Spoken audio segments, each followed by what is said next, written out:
আজিৰ পৰা সমগ্ৰ ৰাজ্যতে স্বাস্থ্য বিভাগৰ অধীনস্থ ঠিকা ভিত্তিক কৰ্মচাৰীসকলে কৰ্মবিৰতি পালন কৰিছে। ৰাজ্যৰ বিভিন্ন প্ৰান্তৰ সমান্তৰালকৈ নগৰ বিভিন্ন স্থানৰ সমান্তৰালকৈ সামগুৰি প্ৰাথমিক স্বাস্থ্য কেন্দ্ৰৰ ঠিকা ভিত্তিক কৰ্মচাৰীসকলেও গ্ৰহণ কৰিছে কৰ্মবিৰতি। বিভিন্ন দাবী উত্থাপন কৰি প্ৰতিবাদ সাব্যস্ত কৰা পৰিলক্ষিত হয় কৰ্মচাৰীসকলে। আজিৰ পৰা 6 মাৰ্চলৈ অব্যাহত থাকিব এই প্ৰতিবাদ। চাকৰি নিয়মীয়াকৰণ, সমকামৰ সমদৰমহা, সপ্তম দৰমহা আয়োগৰ দৰমহা সুৰক্ষা বিচাৰি এইদৰে NHM কৰ্মচাৰীসকলে কৰ্মবিৰতি পালন কৰি গৈছে সমগ্ৰ অসমৰ লগতে নগাঁওতো। নগাঁৱৰ পৰা বিভূতি বৰাৰ ৰিপৰ্ট, বটদ্ৰৱা লাইভ। আমি স্বাস্থ্য বিভাগৰ NHMৰ আণ্ডাৰত কৰি আছোঁ। আমি সামগ্ৰী ব্লক PHC আণ্ডাৰত। আমাৰ সকলোৰে জেগা বেলেগ বেলেগ হয়। আমি একেলগে ব্লক PHC আণ্ডাৰত কৰি আছোঁ। ইয়াতে একত্ৰিত হৈছোঁ। একত্ৰিত হৈছোঁ মানে আমাৰ যিখিনি অসুবিধা বা দাবীসমূহ পূৰণৰ বাবে আমি চৰকাৰক অৱগত কৰিছিলোঁ। তেওঁলোকে একো ব্যৱস্থা নোলোৱাৰ বাবে আমি আজি কৰ্মবিৰতি 3-দিনীয়া কাৰ্যসূচী হাতত লৈছোঁ। দাবীসমূহ হৈছে আমাৰ যি সপ্তম আঁচনি আছে ন আয়োগ, সেইমতে আমাক মানে দৰমহাটো দিব লাগে আৰু আমাৰ যিখিনি NHMৰ পদ চৰকাৰী পদ খালী হৈ আছে তাতে আমাৰ NHMৰ কৰ্মীসকলক স্থায়ী নিযুক্তি দিব লাগে আৰু কেইটামান নতুন পদ সংযুক্ত কৰিব লগাও আছে আৰু লগতে আমাৰ বাকী যিখিনি লিভৰ সুবিধা হওক, গ্ৰেচুইটি হওক বা ডেথ বেনিফিট হওক সেইখিনিও আমাক লাগে। যেহেতু বাজেট অধিৱেশন চলি আছে বৰ্তমান সময়লৈকে কিন্তু আপোনালোকৰ যিটো দাবী, আপোনালোকৰ যি আন্দোলনৰ যিটো মূল উদ্দেশ্য, সেই উদ্দেশ্যে কিন্তু আজিলৈকে বিভাগীয় যিগৰাকী মন্ত্ৰী আছে তেওঁ কিন্তু আজিলৈকে উত্থাপন কৰা নাই। কি ক'ব? সেইটো এতিয়া ধৰক বিভাগীয় মন্ত্ৰীগৰাকীয়ে এইটো গুৰুত্ব দিয়াটো তেওঁৰ নিজৰ কৰ্তব্য হয়।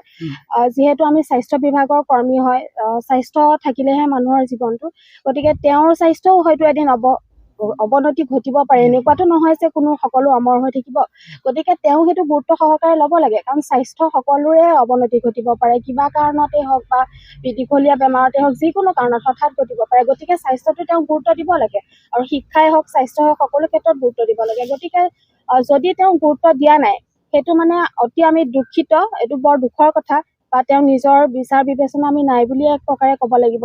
যিহেতু তেওঁ স্বাস্থ্যটো গুৰুত্ব দিব বিচৰা নাই, সেইটো তেওঁৰ বিবেকে হয়তো নকয় বা তেওঁৰ বিবেকে ঢুকিয়ে নাপায় নিশ্চয়, সেইটো কাৰণে নাই কোৱা। তেওঁ ভাবা নাই স্বাস্থ্যটো যে এটা বিষয় বুলি।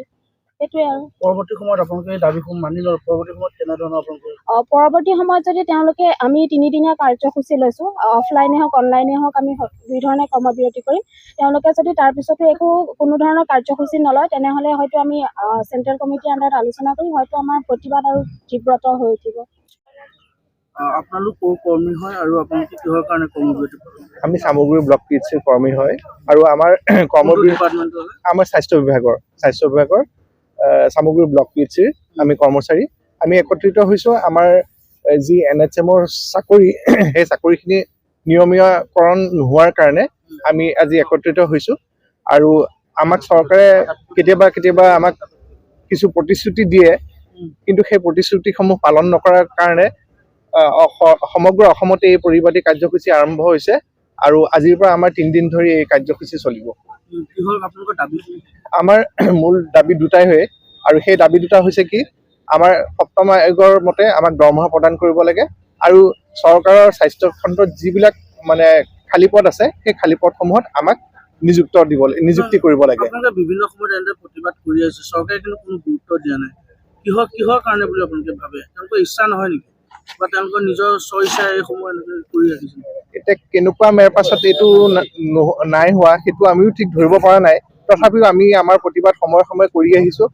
আমি এই 3 দিন আমি কৰ্মবিৰতি কৰি চাওঁ আমাৰ কিবা ভাল খবৰ আহে নে কি হয়। যদি নাহে তেনেহ'লে পৰৱৰ্তী সময়ত আমি আকৌ ইয়াতকৈও বেলেগ ধৰণৰ কাৰ্যসূচী আমাক যি ধৰণে ষ্টেটৰ পৰা ক'ব আমি সেই ধৰণে আগবাঢ়ি যাবলৈ বিচাৰিছোঁ।